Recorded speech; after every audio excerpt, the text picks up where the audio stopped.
Gaur Maider Zenitagoia Arzelai Eibartarra ekarri duguna. Filosofian graduatua eta gaur egun master bat egiten ari dena bere karrera hezkuntzara bideratzeko. Maider idatzi duen lehengo liburua aurkeztera etorri da gaur. Buenas tardes y gracias por acudir a esta presentación del libro de Maider Zenitagoia Arzelai. Uno de los objetivos de este Ayuntamiento de Eibar es el de ayudar y apoyar en la medida de lo posible la carrera de aquellas personas de la localidad que han destacado en alguna faceta, como puede ser la de Maider, que viene hoy a presentarnos su primer libro. Y es por ello también que tengo el honor de que nuestro alcalde también esté aquí presente, porque bueno, una de esas metas que realmente es así, es la de apoyar justamente, como acabo de comentar, pues todos los trabajos de los jóvenes y chicos y chicas que destacan en alguna de las funciones, como es el caso de Maider. Actualmente está cursando un doctorado en su viaje por la filosofía para poder ejercer como profesora en un futuro muy cercano. En dicho camino imparte clases particulares online y despeja su mente disfrutando de su gran y apreciado hobby, que consiste en el baile. Una de sus metas trata sobre aprender a enseñar bien y sobre todo a no dejar de aprender nunca. Hoy nos presenta su libro el término empatía y su aplicación en la consideración hacia los animales no humanos, en el que reflexiona sobre el concepto de empatía tan en boca de todos. Conozcamos, pues, de su mano lo que nos tiene que contar acerca de ello. Te paso la palabra, Maider, y que nos explique de qué va el tema de la empatía. Gracias, Pachi. Gracias por la introducción. Bueno, ante todo, gracias a todos por acudir hoy. Estoy muy contenta, espero que os encontréis bien. Vengo aquí a presentaros mi trabajo, pero bueno, primero me presento yo. Me llamo Maider Zenitagoia Arzelai, tengo 24 años y soy filósofa. Me gradué en la Universidad del País Vasco y tras conocer un poquito la filosofía, pues decidí seguir encaminándome por la misma vía y realicé un máster en la UNED de Filosofía Teórica y Práctica. Tras ello, actualmente estoy formándome para ser profesora en la UNIR, para ser profesora de secundaria en la especialidad de filosofía. Me gustaría contaros un poquito cómo conocí yo la filosofía, puesto que, como bien sabréis, es una asignatura que hasta cuarto de la ESO y se podría decir que hasta primero de bachillerato pues no se conoce, ¿no? Digamos que en cuarto de la ESO hay una asignatura que se llama Valores Éticos y Cívicos, que maquilla un poquito a la filosofía, pero que no es una asignatura puramente filosófica. Por lo tanto, todos los estudiantes que no hagan el bachillerato no tienen esta oportunidad de conocer a esta asignatura. A mí la verdad que nunca se me ha dado bien ninguna asignatura en particular y siempre he sido pues, más hábil en humanidades, ¿no? Y me gustaba, pues, por ejemplo, lengua y literatura, pero más allá de eso, pues nunca me había interesado en especial ningún tipo de asignatura. Hasta que en primero de bachillerato conocí la filosofía y algo en mí cambió, se despertó un interés totalmente inconsciente en mi interior y casi sin yo elegirlo, pues supe que quería estudiar eso. Y por muy mala suerte, en esa época pues tuve una profesora que, bueno, digamos que no fue quizás la mejor, y no solo lo digo yo, sino lo decimos todos mis compañeros de aquel entonces. Y a pesar de esta experiencia, aún así decidí inclinarme por estudiar filosofía, puesto que recuerdo, así a modo de anécdota introductoria, que yo acudía donde ella y, claro, yo a mis 17, 18 años que acudía a hablar con mi profesora de filosofía, a decirle que quería estudiar filosofía, pues yo me esperaba un feedback positivo, ¿no? Que me dijera, ah, bueno, pues te guío de esta manera o te aconsejo tal, ¿no? Te doy algún tipo de consejo válido. Y para mi sorpresa, que nunca me voy a olvidar de este momento, me dijo, ¿tocas algún instrumento? ¿Tienes algún hobby? Y claro, yo en ese momento me quedé en shock. Es más, la conversación se quedó ahí, no fue a más. Y yo no entendí qué es lo que me estaba diciendo mi profesora, puesto que no me esperaba respuesta. Tras ello, tras quedarme un poquito en shock y volver a clase, me di cuenta que entre líneas me estaba insinuando que muy bien, que estudie filosofía, pero que a ver si hago algo más, si toco un instrumento o se me da bien algo, pues para que me dé de comer, ¿no? Porque digamos que esta carrera pues no me iba a servir de nada. Y aun teniendo esa experiencia, aun con ese comentario, ¿no?, y esa energía de mi profesora, aún así decidí estudiar filosofía. Así que no me quiero ni imaginar con cuánta motivación no hubiese estudiado esto si la profesora en aquel entonces me hubiese apoyado.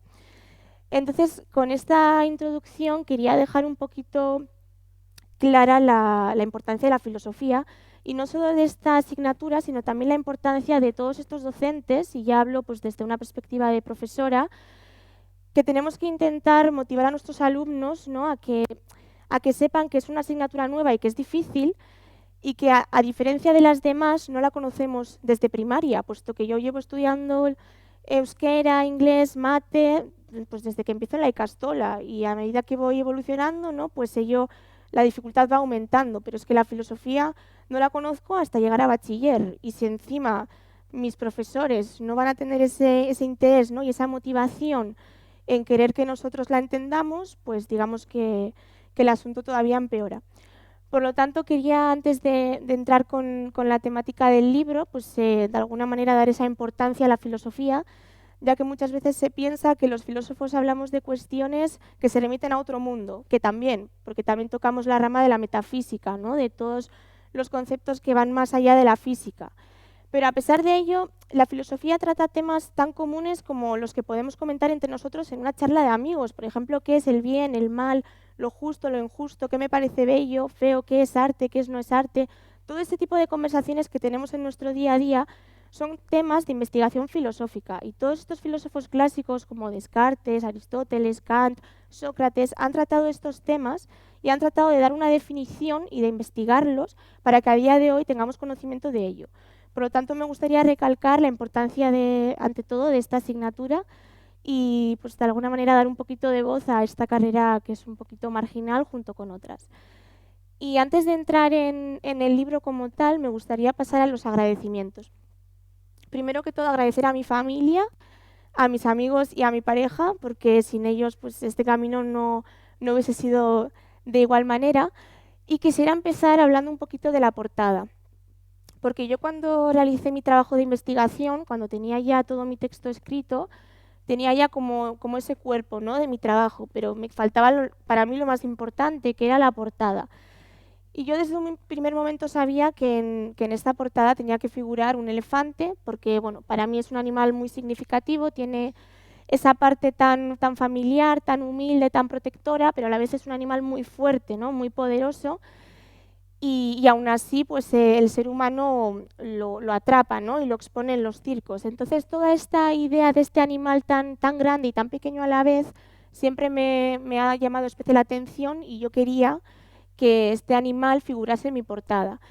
Aún así, más allá de esta idea y de que también sea un guiño hacia un capítulo del propio libro, del conocido Jorge Bucay, más allá de eso también representa un sueño para mí, puesto que uno de mis sueños consiste en viajar, acudir a un lugar en el que se encuentren estos animales en total libertad y cuidarlos, alimentarnos y tener como esa experiencia de conocerlos.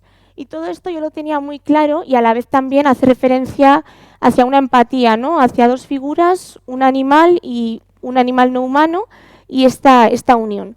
Por lo tanto, la idea la tenía en mente, pero dibujar se me da fatal y diseñar todavía peor. Entonces, no quería dejar esta idea en manos de cualquier desconocido, y tuve la suerte de contar con dos muy buenas amigas.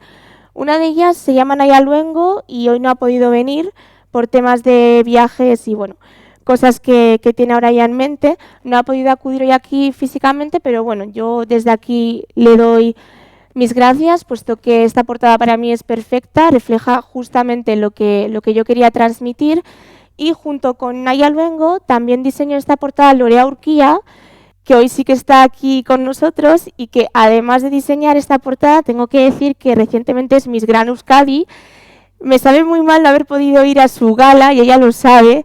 Me da mucha pena no haberla podido acompañar, y bueno, yo estoy muy contenta de que esté aquí, porque es una persona muy buena, muy humilde, muy trabajadora. Merece lo que ha conseguido y más, y quisiera dedicarle un aplauso porque la verdad es que se lo merece.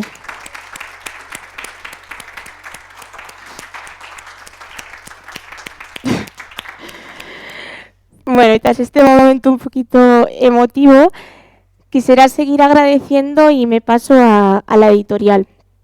Esta editorial se llama Hilos de Emociones, es una editorial de Sevilla y la conocí trasteando un poquito por internet y es una editorial que se caracteriza porque uno de los principios, ¿no?, de esta editorial trata en educar en valores. Entonces yo cuando vi un poquito el formato y los libros que en esta editorial se habían publicado pensé que el mío podría encajar, puesto que trato del valor de la empatía, y tuve la suerte de que aceptaron mi trabajo. Fue una espera un poquito larga, pero me trataron muy bien desde un primer momento y es una editorial de Sevilla, cuya jefa es María Domínguez, es escritora, editora y profesora. Y ella tampoco ha podido acudir hoy físicamente aquí por temas de incompatibilidad, pero nos ha dejado un vídeo, ¿no?, pues diciendo un par de cositas con respecto a este libro y a su aportación. Por lo tanto, procedo a publicarlo, a proyectarlo, perdón. A ver, un momentito.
Bueno, tras estas palabras de María, tengo que seguir agradeciendo y en este caso,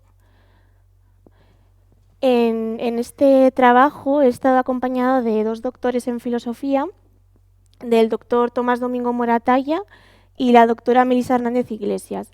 Ambos son de Madrid y tampoco han podido venir aquí hoy presencialmente. Tomás se encuentra un poco enfermo y no ha podido dejarnos un vídeo, pero Melisa sí que también nos ha dejado un vídeo.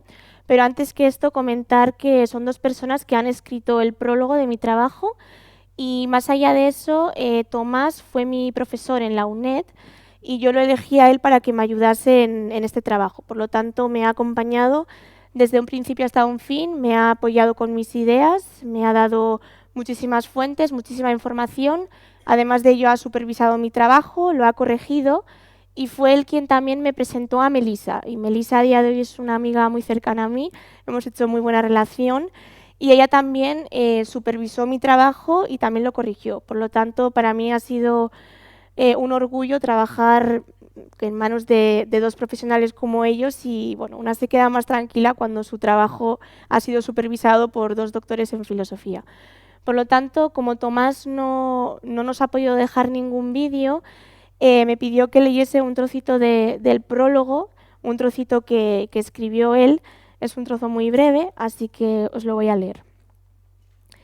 La empatía y la sensibilidad nos abren un horizonte de posibilidades, nuevas vistas al mundo, conocer otras realidades. Tal y como encontramos en este libro, las realidades a las que hemos destinado a los animales no humanos son nuestra responsabilidad y, en consecuencia, la empatía va a ser necesaria para poder aliviar, en la medida de lo posible, el daño causado por el sesgo de la mirada humana al resto de los animales. La empatía rompe cadenas, la sensibilidad nos une al mundo. Esta es una de las aportaciones en las que contribuyó el doctor Tomás Domingo Moratalla, y ahora os voy a poner un trocito del vídeo de Melissa Hernández Iglesias, que tampoco ha podido venir. Ella quería venir, pero le ha sido totalmente imposible y bueno, pues nos ha dejado también un trocito.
Vale, y ahora ya procedo a hablar un poquito de dónde nace este libro, ¿no? De dónde surge, el por qué empatía y un poquito el proyecto. Bueno, para empezar, decir que se trata de una obra en la que yo no quiero imponer ningún tipo de idea, ¿no? No quisiera decir que es ser empático o que no exactamente, o que es correcto, qué acciones son correctas y cuáles son incorrectas, no. Se trata de un trabajo de reflexión. Es una especie de camino en el que yo trabajo la palabra empatía, me baso en diferentes autores que la han trabajado y de ahí expongo las posibilidades de que podamos empatizar no solo con seres humanos, sino que también con otro tipo de ser vivo.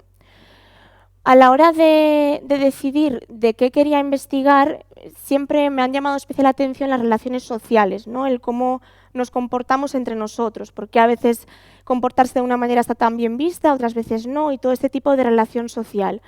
Por lo tanto, quería buscar una palabra, un término, ¿no? Que recoja un poco pues, todos estos comportamientos humanos, y consideré que la empatía, que para mí es muy importante, acogía muy bien toda esta información y decidí que era pues, un buen punto de partida del cual investigar. Para ello he dividido mi trabajo en dos partes. En la primera parte hablo de lo que es la empatía en sí misma.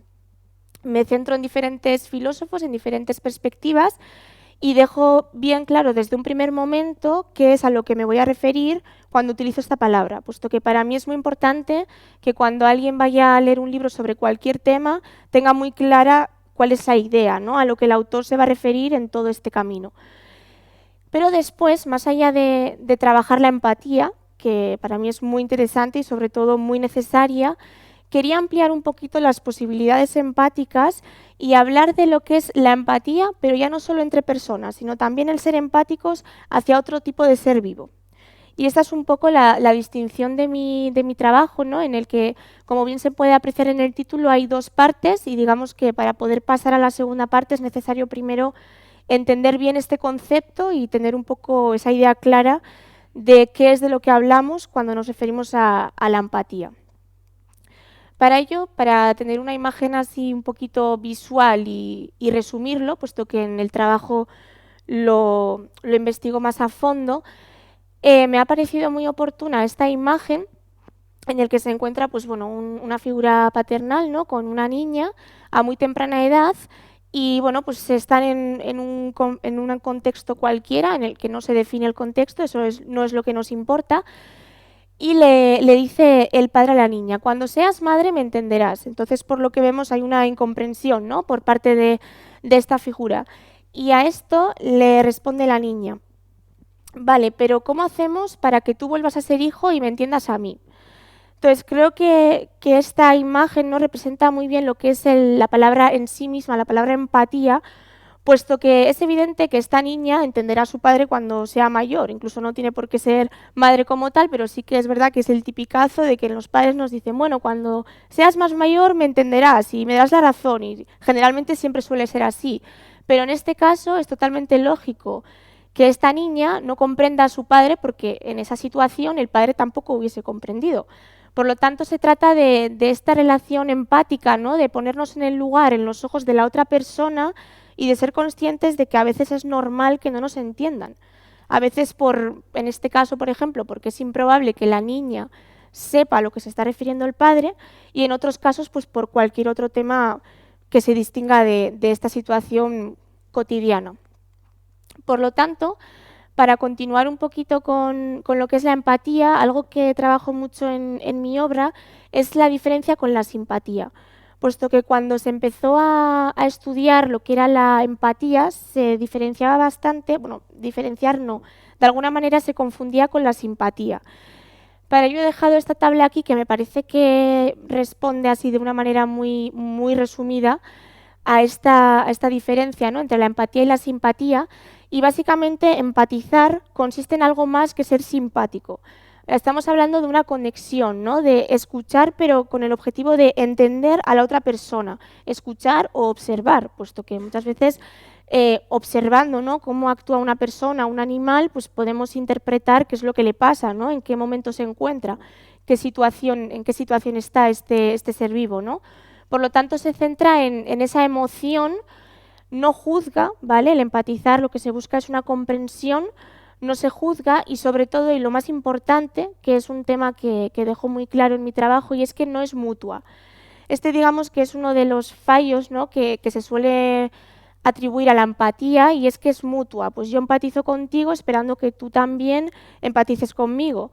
Pero no se trata de eso. La empatía no es algo mutuo y esa es un poco la base para entender que no solo tenemos que empatizar entre seres humanos, sino que también podemos empatizar con otro tipo de ser vivo que no necesariamente tenga que empatizar con nosotros. Por lo tanto, este es un punto muy importante, un punto que he trabajado mucho en mi trabajo y el cual hace de base de alguna manera para entender que podemos también empatizar con otro tipo de ser vivo y que por lo tanto no tiene que ser algo mutuo. He puesto aquí muy brevemente, demasiado brevemente, porque esto al final recoge una idea muy general de toda la investigación del libro, ¿no? Pero bueno, básicamente he querido dejar un poquito claro pues, lo que es la empatía. Y es que la empatía consiste en la capacidad de comprender los sentimientos, razonamientos y motivaciones de los demás. Se trata de una capacidad de poder leer, entre muchas comillas, emocionalmente a los otros, para comprenderlos, ponernos en su lugar, en el corazón y en los ojos de la otra persona o de ser vivo. Esta es la idea general que de alguna manera define a lo que es la empatía.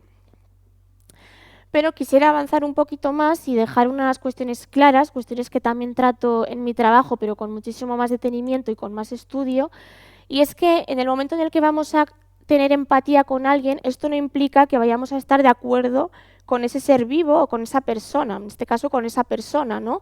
Puesto que simplemente se trata de entender que yo puedo pensar de una forma y otra persona puede pensar de otra forma y la puedo entender, pero no por ello tengo que estar de acuerdo con lo que esa persona piense, diga o haga. Se trata de ese paso, ¿no?, de comprensión. Por lo tanto, el ser empático supone el salirse de nuestra posición egocentrista y pensar que no solo sentimos y opinamos nosotros, sino que tanto la persona o el ser vivo que tenemos delante también experimenta sensaciones y sentimientos.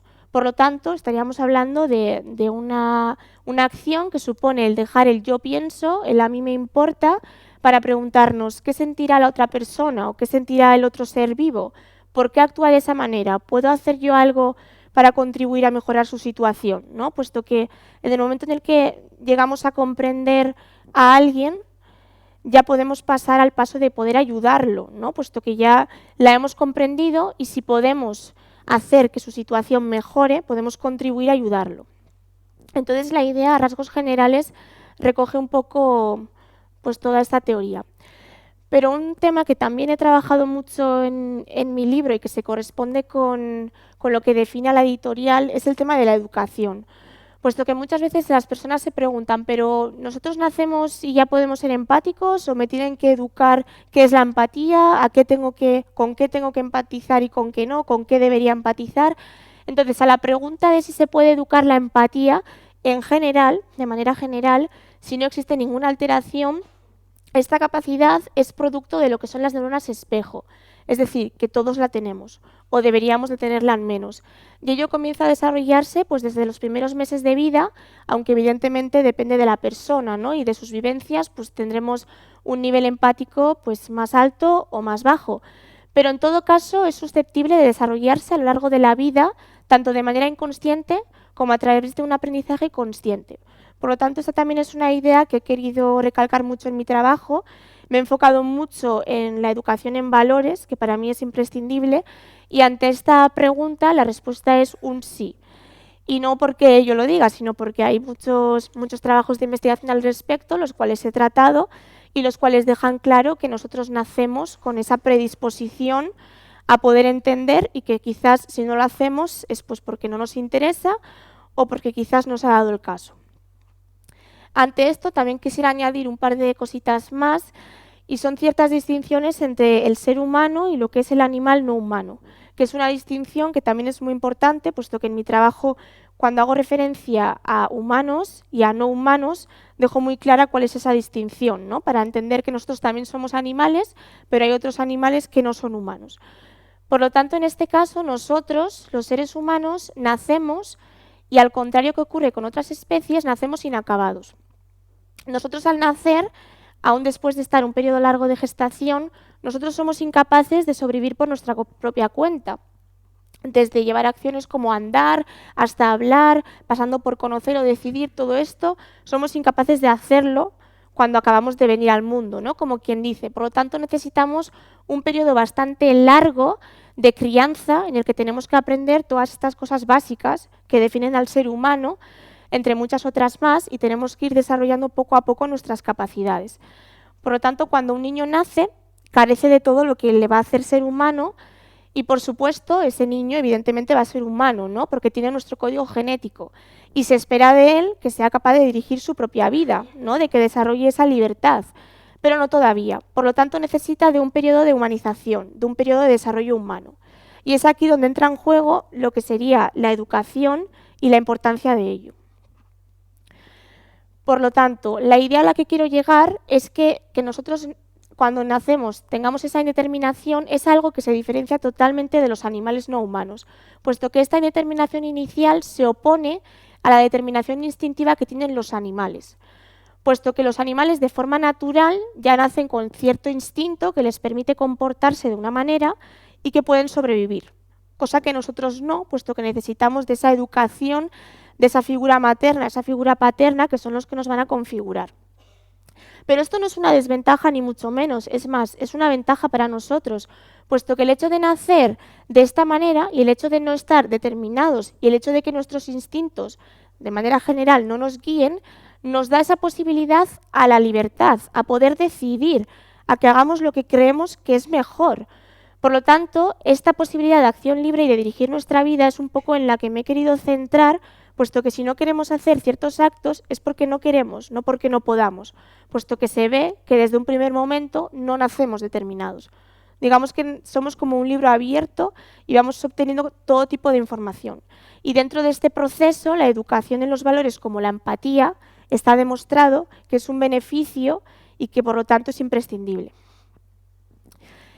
Con esta idea llego a la conclusión de que la inteligencia y la libertad posibilitan la autonomía del ser humano, ya que el ser humano puede llegar a ser autónomo precisamente porque tiene inteligencia. A rasgos generales se puede decir que el conocimiento es nuestra brújula, así como lo es el instinto, el de los animales que no son humanos. Por ello necesitamos conocer, necesitamos comprender el mundo, necesitamos conocernos a nosotros mismos para poder vivir, para poder avanzar en la vida. Y podríamos decir que es nuestro medio de subsistencia, al sentido de que sobrevivimos precisamente gracias a la inteligencia. Para salir adelante en la vida por uno mismo es necesario, por lo tanto, pensar, y sería conveniente hacerlo bien, con acierto. Por lo tanto, la idea es la siguiente, visto desde una perspectiva de la educación, que es la que trabajo en mi libro. La personalización educativa exige que enseñemos a pensar, que ayudemos a nuestros alumnos y a nuestros niños a desarrollar las habilidades propias de la inteligencia y a utilizarlas.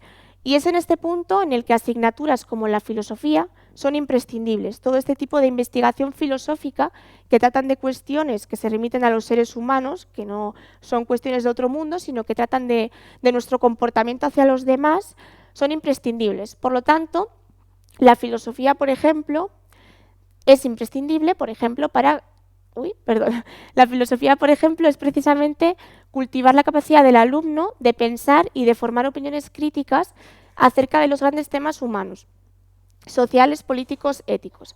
En nuestro contexto social es quizás incluso más necesario que en otros momentos históricos, porque vivimos en una sociedad en la que la información es superabundante y cuanto más información haya, evidentemente, es más fácil que esta información sea falsa.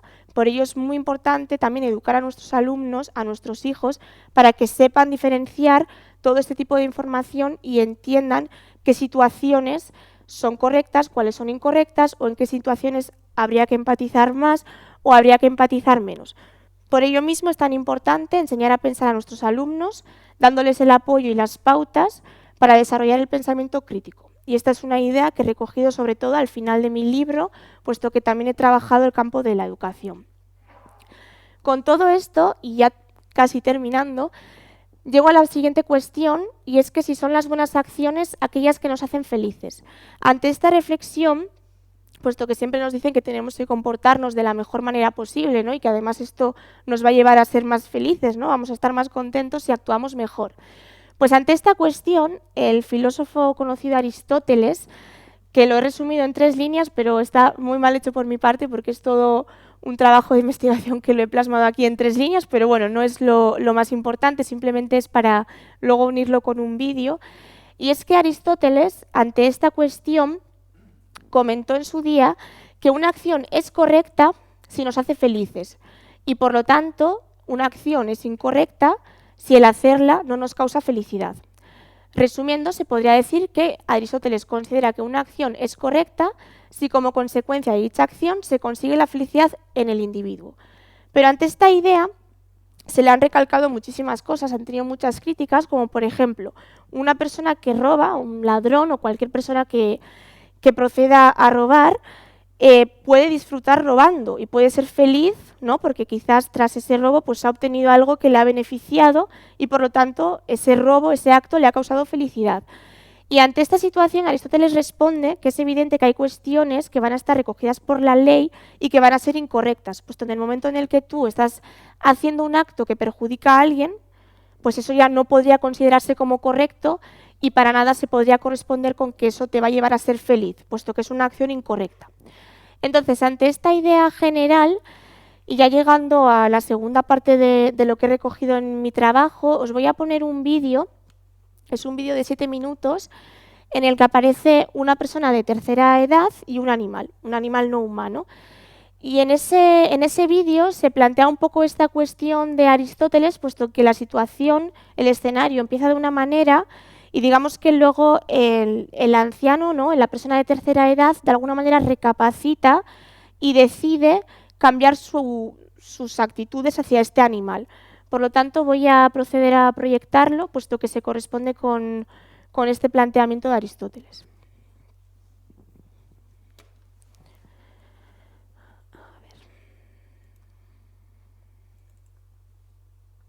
Uy, este no es.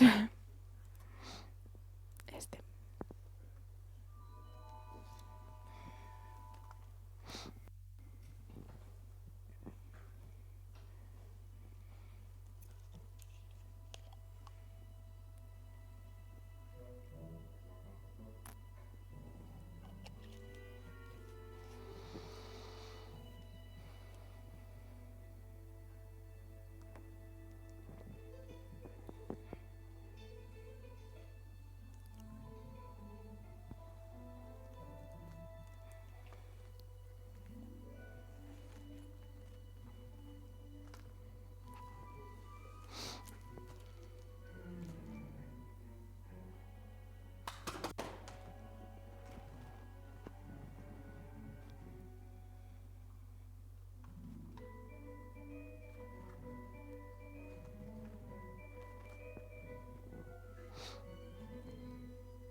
segundito.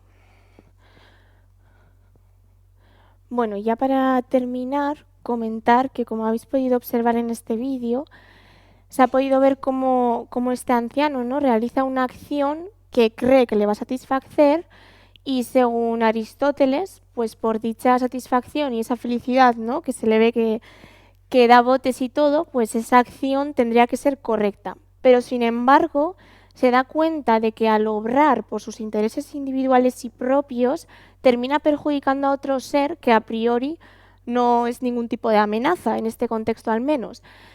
Ello es lo que le hace replantearse sus actos y, como consecuencia, realiza otro tipo de acción.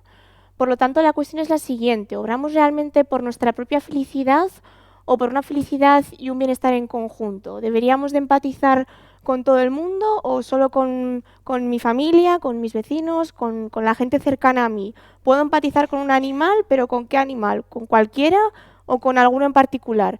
Todas estas cuestiones son las que resuelvo en mi trabajo, apoyándome en diferentes autores, en autoras como la propia Melissa Hernández, que también ha colaborado en mi trabajo, y ella también ha trabajado mucho este tema de la empatía hacia los animales, ¿no?, basándose en Nietzsche, filósofo muy conocido, y todas estas cuestiones son las que trato de resolver y, bueno, creo que quedan resueltas en mi trabajo.